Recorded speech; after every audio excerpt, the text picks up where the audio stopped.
What is up, people of the internet? It is me, Real American Politics, back with a new video.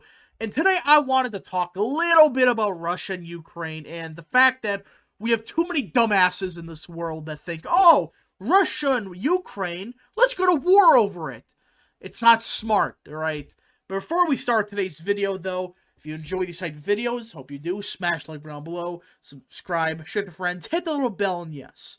So, before we talk about why I think this may be the dumbest thing I've ever heard, we need to give a little bit of context to the whole Russia-Ukraine situation, because there's definitely some falsehoods happening with Russia and Ukraine. Now, can I get this out of the way right off the bat? I am not a Russian shill, alright? Let's get it out of the way. I'm not, a Putinist or something like that. I think Putin is fine, but I'm not some shill for Russia. So let's get that out of the way right off the bat. But this entire situation has been misled by basically the American media and a lot of the idiots in our government. In fact, some Twitter users continue to post fake news and all of that. So Russia is building up a military presence on Ukraine, not because they want to, take over all the world or something else like that. Instead, it's something a bit more, common sense. According to the BBC, which again, not the be-all and end-all, but essentially, this is the best definition. What is happening is this. Russia is paranoid that Ukraine continues to get closer and closer to the EU and NATO. So much so that they may actually join NATO. And if NATO was to, intervene in this and Ukraine joins them, well, Russia would start to realize they're starting to get a little bit surrounded, right? I mean, the closest NATO country to Russia, I think, is Poland. Again, don't quote me on that, but I believe it is Poland. It's one of those nations. But essentially, Russia's fearing that, okay, if Ukraine joins, who else is going to join? You're going to open a Pandora's box. You're going to have other nations join. Eventually, you're just going to be surrounded. And Russia's paranoid that, hey, we need like a buffer zone because every time we're on the border with, those damn pesky Germans or Westerneers, usually they invade us during the winter. So that's what they're trying to avoid. This is actually kind of an ironic twist of fate that they actually want this for peaceful reasons. But this is more of a threat. They're not actually going to invade Ukraine. So that's the reasoning. It's actually kind of a valid point that, hey, they don't want to, be right next to freaking NATO. And they just want to have a buffer zone, like neutral countries like Russia, or not Russia, Ukraine, Belarus, etc. So it is a fair point. But so many people have misconstrued this as like Russia's going to invade Ukraine. They're going to conquer it. They're going to annex it. At worst, Russia would, annex the pro-Russian part of Ukraine. That is like directly the western border. If you don't know, that part of Ukraine's like 90% Russian. And they actually want to join Russia. So that's the only part of Ukraine that may actually join Russia after all. Then you got Crimea, which we still do not talk about to this day. But for some reason, Biden and his Warhawk friends are pushing this crap. Biden warns Americans in Ukraine to leave. Says sending troops to evacuate will be world war. Why does he have to word it like this? Now, he's technically right that, hey, sending troops over to Ukraine would probably start a world war. But why is he making people fear Russia this much? And plus, why is this Biden's main focus? I mean, guys, let's be real here. What is the most important issue facing America? Ukraine, the southern border, or the economy? The last two, yes, it's one of those two. It's either the southern border, the disastrous immigration system, or the economy. Not Ukraine. In fact, we do got a poll here, right, by the great People's Pundit, one of the best pollsters in America. Most important voting issue. Look at this. It's either the economy / cost of living, immigration, and then the rest of stuff is kind of random all over the place. But you don't see Ukraine being an important asset to America. We should get involved. So nobody wants to get involved. It's just the Warhawk establishment, on both parties, Republicans somehow, though, have actually been decent. They've been like, wait, Biden's doing something very unpopular. Like, oh, essentially threatening that, oh, we're probably going to get involved in Ukraine.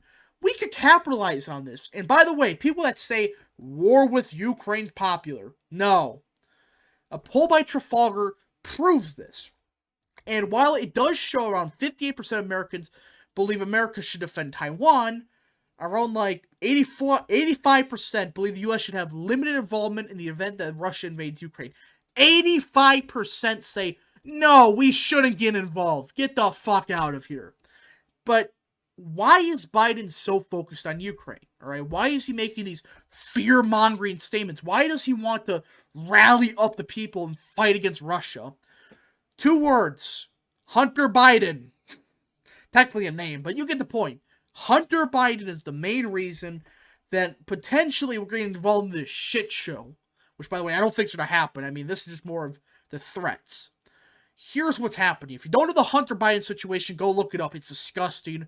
But essentially, he's getting a bunch of paychecks from Ukrainian oligarchs. That's all you need to know, all right? I mean, he's never been involved in energy once, yet he gets like $1 million a month to be a CEO at a, oil company in Ukraine. Does that sound like corruption to you? Yeah, just that entire situation is a mess, all right? It's stupid, and that's what this is about, right? This isn't for, we need to protect the Ukrainian people, which, by the way, that's not even what they're saying. They're saying, we need to go to war with Russia. That's what they're doing. So, you look at all of this, right? And my question is, why is Biden continuing doing this? All right, you look at every single poll, the best pollster in the country. Let's look at this. Putting U.S. troops on the ground in combat. Only 30% of people say, sure, let's somehow do that. Putting U.S. troops on the ground and serve as combat advisors. Barely 40%, right? Barely 42%, all right? The only one of these that a majority of Americans say, sure, we should do this, is this humanitarian aid. This is the only one where majority of Americans, in fact, I think 60% of Americans say, yes, we should probably do this if Ukraine was invaded by Russia. Just send them aid. Send them like a couple $1,000. Send them this check, all right? Not this crap of, let's start another war that lasts 30 years. I mean, do people forget this? Do these war hawks, these quote-unquote American patriots that want to go to war with Russia every 5 seconds, they keep forgetting this. They care so much about the debt. The government's spending so much money. Well, they forget this. We spent $8 trillion on 20 years of war on terror. And that's including 900,000 people dead. Majority of them, innocents. We have done this for 20 years. What we're threatening to do with Russia. 20 years. We did the same shit that we're, quote-unquote, doing to protect, in quotation, Ukraine. Get involved in Ukraine affairs, start a potential global conflict, millions dead, trillions of dollars lost, and potentially the end of the world. I mean, it's disgusting. And by the way, these neocons, this is a quick tangent I have to do. These neocons, they love to call me communist because I don't like to get involved in wars. And I think that, there should be a government that exists, all that stuff. They call me communist. Well, you can look at neoconservatives. These neocons that love war. Go look up where it originated from. Let's just say it's a certain ideology that's a branch of Marxism. Just go look it up for you. I mean, it's a joke. These people call me a communist because I'm anti-war and I'm, for some government. You have these clowns. They're literally copying what Leon Trotsky wanted. I mean, go look him up. That guy's a lunatic. But still, you get all this combined. It's like, what's the point? Why are we listening to the same people that costed trillions of dollars worth of damages, or costed us trillions of dollars, and 900,000 people dead, are literal offspring of communists, and are supported by like 2% of the population? Why is it that they should keep making these same decisions with war and war? And luckily, though, it does appear that things are starting to thaw out. I mean, Biden won't mention this, but Ukraine, or I should say the Russian president, met with the French president, and it seems like they're finally starting to make a negotiation. They're trying to make a deal. While Biden is still making everybody sound like Russia's about to invade. We gotta invade first. So yeah, everybody just ignore the neocons. This is the real story. Russia's probably not going to invade Ukraine. Biden may continue to warn about it. Probably not going to happen. Anyways, I hope you enjoyed this quickish video. If you did, smash the like button down below. Subscribe, share with friends, hit the little bell, and yes. Thank you guys for watching, and we'll see you guys in the next video.